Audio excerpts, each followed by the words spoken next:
வாழ்க வையகம், வாழ்க வையகம், வாழ்க வளமுடன்.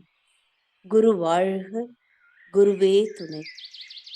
தியானமே யோகம், யோகமே ஞானம். தமிழ் ஆனந்த யோகத்தின் இன்றைய சிந்தனை துளி ஆசை, ஆசை, ஆசை. தேவையை காரணமாக கொண்டு எழுந்த ஆசை தேவை நிறைவடைந்தவுடன் நின்றுவிட வேண்டும். பசி, தாகம் முதலிய இயற்கை துன்பத்தை போக்கிக் கொள்ள எழுந்த ஆசை துன்பத்தை போக்கியவுடன் நின்றாக வேண்டும். உயிராற்றல் செலவினை சரி செய்ய எழுந்த ஆசை அதனை சரி செய்தவுடன் உடனுக்குடன் நிறுத்தப்பட வேண்டும். ஆனால் பொதுவாக அப்படி நிற்பதில்லை.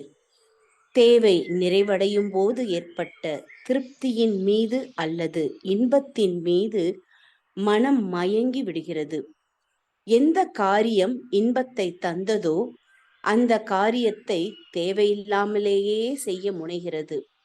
அதாவது உண்மையான தேவை இல்லாமலேயே ஆசை எழுகிறது. எழுகிற துன்பத்தை தீர்க்கும் வகையில் ஆசை தோன்றியது போக இன்பத்தை செயற்கையாக தேடும் முயற்சியிலே இப்போது ஆசை முற்படுகிறது. இந்த ஆசையைத்தான் கட்டுப்படுத்த வேண்டும், எழாமலேயும் காக்க வேண்டும். உண்மையான தேவையின் காரணமாக அல்லாமல் ஏற்படும் ஆசைகள் எல்லாம் அறிவின் மயக்கத்தால் தோன்றுவது ஆகும். அவைகள் துன்பத்தை மட்டுமே தரும்.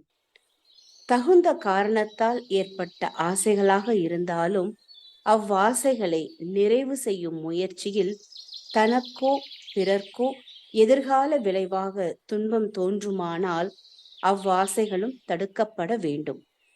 ஆசையை அடக்கினால் அடங்காது. அதே சமயம் ஆசையினை தேவையா, வசதி இருக்கிறதா, பின்விளைவு என்ன என்று ஆராயும் போது நிறைவு செய்யக்கூடாத தீய ஆசைகள் அப்போதே நம் மனதை விட்டு அகலும். எழுந்த ஆசை செயலானால் அதன் காரணமாக விளையும் நன்மை தீமை பற்றிய சிந்தனையின்றி, அதாவது ஆராய்ச்சி தெளிவு முடிவு இல்லாமல் ஆசையை அதன் இயக்கத்திற்கு விட்டுவிட்டால் அந்த அனுபவத்தை பெறாத வரை மனம் அமைதி அடையாது. அருட்தந்தை வழங்கிய மனவளக்கலை பயிற்சியின் முக்கிய அம்சமாகிய தற்சோதனை பயிற்சியின் கோட்பாடுகளுக்கு உட்பட்டு எல்லாவித ஆசையினையும் சீரமைக்க வேண்டும். இறைஞான ஆசிரியர் நன்மணி ஐயா அவர்களுக்கு நன்றிகள். வாழ்க வளமுடன் ஐயா. வாழ்க வளமுடன். நன்றி அம்மா. வாழ்க வளமுடன். ஆசை ஆசை ஆசை ஆசை என்று இன்றைய சிந்தனையில் ஆசை என்ற அந்த சொல்லை 3 முறை சிந்திப்பதற்காக எடுத்திருக்கிறோம். இந்த உலகம் முழுவதும் ஆசையே துன்பத்துக்கு காரணம் என்று முழங்கிய புத்தரின் அந்த வார்த்தைகள் உலகம் முழுவதும் இருக்கக்கூடிய மனிதர்களுடைய துன்பம் அனைத்திற்கும் மூல காரணம் இந்த ஆசை என்று அவர் கூறியிருக்கிறார். எப்படி ஆசை என்பது எப்படி துன்பத்துக்கு காரணமாக அமையும் என்றால், ஆசை ஆசையாக இருக்கும் வரை துன்பமாக மாறுவதில்லை. ஆசை அந்த அளவு முறையை மீறும் போதுதான் துன்பமாக வருகிறது என்ற ஒரு புதிய கோணத்தில் இந்த சமுதாயத்துக்கு விழிப்புணர்வை கொடுத்தது அருட்தந்தை வேதாத்ரி மகரிஷி அவர்கள். ஆசை துன்பம் அல்ல என்று விளக்கியவர் அருட்தந்தை வேதாத்ரி மகரிஷி அவர்கள். ஆசை என்றால் என்ன என்பதற்கு ஒரு விளக்கம் கொடுத்தவர் அருட்தந்தை வேதாத்ரி மகரிஷி அவர்கள். அதாவது உலகிலே பல வார்த்தைகள் இங்கு மனிதர்களுக்காக கொடுக்கப்பட்டிருக்கிறது. அந்த வார்த்தைகளுக்கு அவரவருக்கு ஏற்றார் போல அர்த்தம் எடுத்துக் கொள்ளுகிறார்கள். அங்குதான் இன்றைய சிக்கல்கள் தொடங்குகின்றன. அறநெறியில் ஒழுக்கம் என்று பல இடங்களில் பேசப்பட்டிருக்கிறது. ஆனால் எது ஒழுக்கம் என்பதற்கான ஒரு சாமியம், பொதுவான சாமியம் கொடுக்கப்பட்டிருக்கிறதா என்றால் இல்லை. அது எல்லா நாட்டினருக்கும் எல்லா மனிதர்களுக்கும் பொருந்தக்கூடிய மாதிரி ஒரு விளக்கம் கொடுக்கப்பட்டிருக்க வேண்டும். அப்படி இல்லை என்று சொல்லும் பொழுது அவரவர்கள் எங்களுக்கு இதுதான் ஒழுக்கம், எனக்கு இதுதான் ஒழுக்கம், எங்கள் நாட்டுக்கு இதுதான் ஒழுக்கம் என்று எடுத்துக்கொண்டு வாழ்கிற பொழுது அங்கு அது அந்த ஒழுக்கம் என்பது இயற்கைக்கு பொருந்தியதாக அமையாமல் வரும்போது அங்கு துன்பமாக மாறுவதை நாம் பார்த்து கொண்டிருக்கிறோம். அதே போலதான் இந்த ஆசை என்பதும். ஆசை என்பதற்கு விளக்கம் எங்கு கொடுக்கப்பட்டிருக்கிறது? ஆசை அளவோடு இருக்க வேண்டும், ஆசையை துன்பத்துக்கு காரணம், ஆசையை அறவே ஒழிக்க வேண்டும், இப்படியெல்லாம் சொன்னார்கள். எது ஆசை? மகரிஷி அவர்கள் தெளிவாக சொல்லி இருக்கிறார்கள். அதாவது தேவையின் அடிப்படையில் எழக்கூடிய எண்ணமே ஆசை என்று சொல்லிவிட்டார்கள். தேவையின் அடிப்படையில் எழக்கூடிய எண்ணமே ஆசை என்று சொன்னாலும் அப்பொழுது என்றால் தேவை என்பது எது என்பதும் விளக்கப்பட்டு இருக்க வேண்டும் அல்லவா? அதையும் மகரிஷி அவர்கள் தேவைகள் 3 என்று விளக்கி இருக்கிறார்கள்.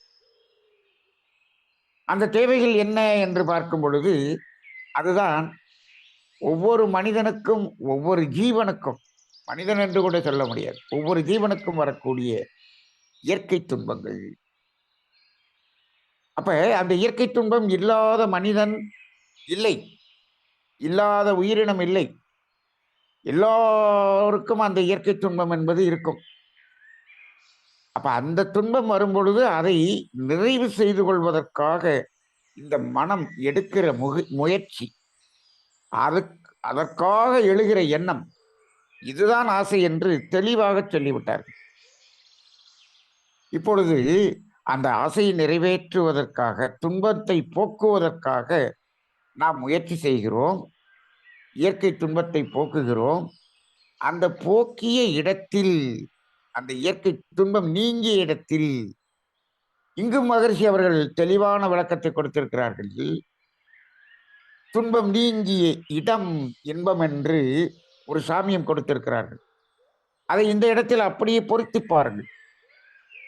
இயற்கை துன்பம், துன்பம் நீங்குவதற்காக மனம் ஒரு முயற்சி செய்து செயலை செய்கிறது.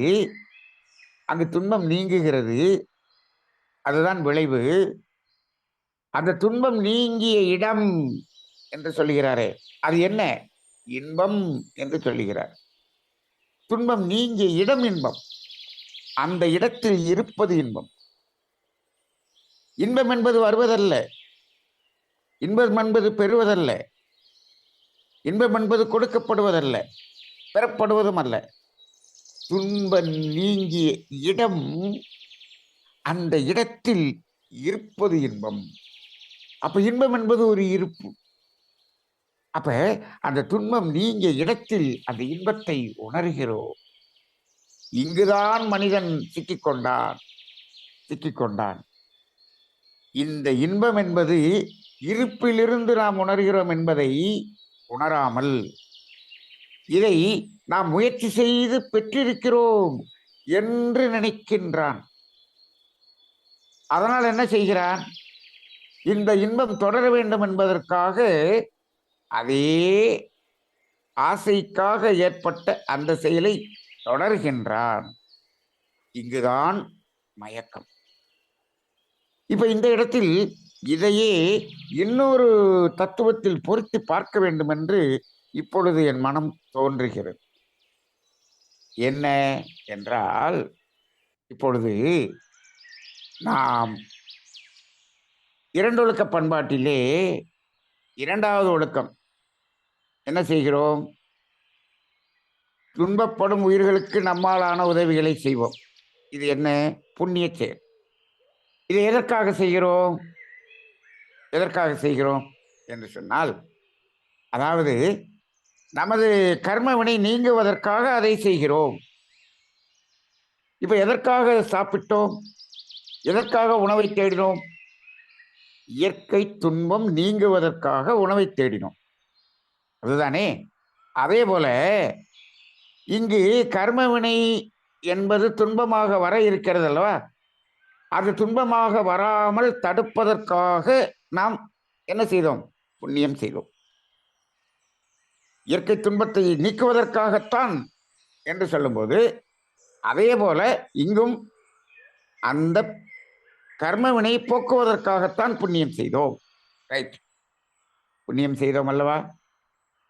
புண்ணியம் செய்து செய்து செய்து கர்மவினை நீங்கிவிட்டால், இங்கு பசி நீங்கிவிட்டால், பசி தீர்ந்து விட்டால், அந்த இடத்தில் என்ன வேண்டும்? நிறுத்தப்பட வேண்டும் அல்லவா? அதை தொடர்கிறோம் அல்லவா? இங்கு புண்ணியம் செய்து கொண்டிருக்கிறோம், கர்மவினை நீங்கிவிட்டது என்று வைத்துக் கொள்ளுங்கள். அதன் பிறகு நாம் புண்ணியம் செய்வதற்கு நாம் இந்த ஆன்மா உடலோடு இருக்கவே இருக்காது என்று மகரிஷி அவர்கள் கூறுகிறார். அப்ப அந்த இடத்துல ஆட்டோமேட்டிக் டிட்டாச்மெண்ட் என்பது வந்துவிடும். அதுதான் ஞானம். இப்போ இந்த இடம் பாருங்கள், அந்த கர்மவினை நீங்கிய இடத்தில், முழுமையாக நீங்கிய இடத்தில், நமக்கெல்லாம் முழுமையாக நீங்கவில்லை, நாம் கொஞ்சம் கொஞ்சமா குறைத்து கொண்டு இருக்கக்கூடிய நிலையில் தான் இருக்கிறோம் என்று வைத்துக் கொள்ளுங்கள். முழுமையாக நீங்கிய இடத்தில் அது அடுத்ததாக நாம் புண்ணியம் செய்வதற்காக, ஒரு செயலை செய்வதற்காக இந்த உடலோடு இந்த ஆன்மா இருப்பதில்லை. அது இறைநிலையோடு கலந்து விடுகிறது.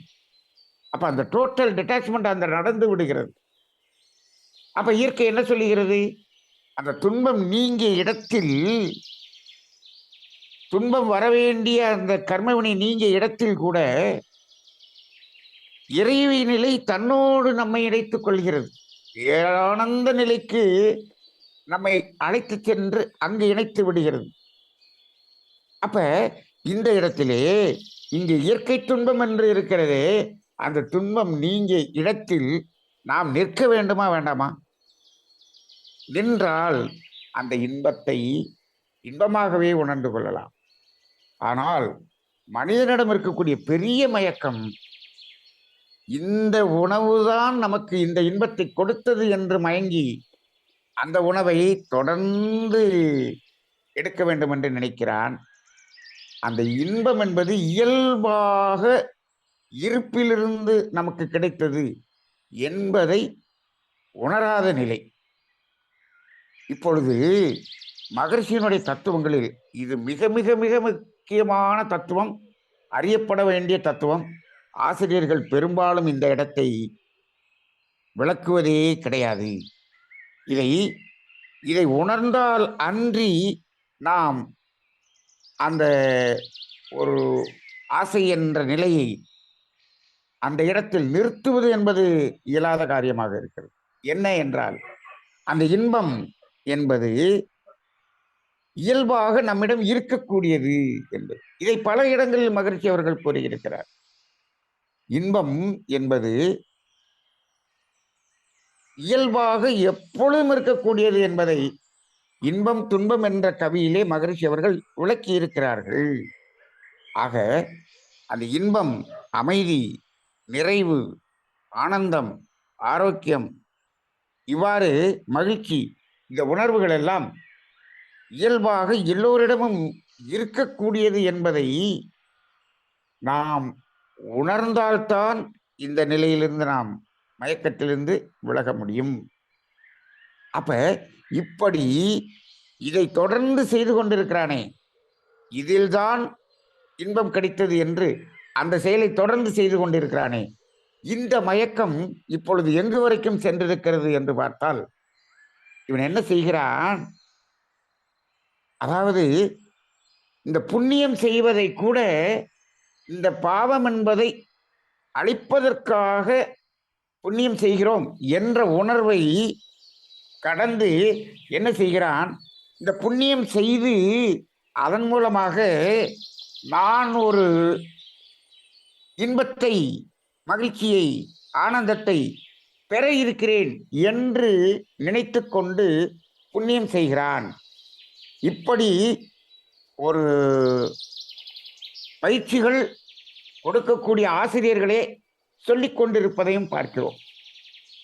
இந்த இடத்தில் மிகவும் ஆழமாக புரிந்து கொள்ள வேண்டும். எப்படி இந்த ஆசை துன்பத்தை நீக்குவதற்கான செயலை தொடர்ந்தால் இன்பம் வரும் என்று மயங்கினோமோ, அதே போல இந்த புண்ணியம் செய்தால் நமக்கு நிறைய ஏதோ கிடைக்கும் என்று நினைத்து கொண்டு செய்யக்கூடிய செயல்கள் அனைத்தும் இதே மயக்கத்தில் தான் அங்கம் செய்யப்படுகிறது என்பதை நாம் உணர்ந்து கொள்ள வேண்டியதாக இருக்கிறது. இது சின்ன அளவில் இருக்கக்கூடிய மயக்கம். தேவையை தொடர்ந்து மயக்கத்தில் செய்வது ஒரு சிறிய அளவில் செய்யக்கூடிய மயக்கம். இதையே பெரிய அளவில் மயக்கத்தில் செய்யக்கூடியதுதான் இந்த புண்ணியம் என்பதை செய்து அதற்கு ஒரு விளைவை எதிர்பார்த்து செய்யக்கூடிய அந்த புண்ணிய செயல் என்று செய்வதும், இப்படி செய்தால் இது வரும் என்று சொல்வதும் மயக்கத்தின் ஒரு உச்சநிலை மயக்கம் என்றுதான் நாம் சிந்தித்து உணர வேண்டியதாக இருக்கிறது. ஆக துன்பம் நீங்குவதற்காக, இயற்கை துன்பம் நீங்குவதற்காக எழக்கூடியது ஆசை. அந்த ஆசையை ஆசையோடு நிறைவேற்ற வேண்டும். அந்த துன்பம் என்ற ஒன்றை கொடுப்பதற்காக இருக்கக்கூடிய கர்மவினை நீங்குவதற்காக செய்யக்கூடியதுதான் புண்ணியம் என்ற அளவிலும் அதில் எந்தவித எதிர்பார்ப்பும் இல்லாமல் கடமையையும் ஈகையையும் செய்ய வேண்டும் என்பதுதான் வேதாத்ரி மகரிஷி அவர்களின் தத்துவத்தின் ரீதியாக நாம் உண்மையாக உணர்ந்து கொள்ள வேண்டிய தத்துவமாக இருக்கிறது. இந்த உண்மை உணர்வை நாமும் உணர வேண்டும். இந்த உண்மை உணர்வை உண்மையாக இந்த சமுதாயத்துக்கு கொடுக்க வேண்டும். இந்த தத்துவத்தை உண்மை நிலையில் கொடுப்பதற்காக இங்கு முயற்சி செய்து கொண்டிருக்கும், இயங்கிக் கொண்டிருக்கும் தமிழ் ஆனந்த யோகம் வாழ்க வளமுடன். நன்றி. வாழ்க வளமுடன்.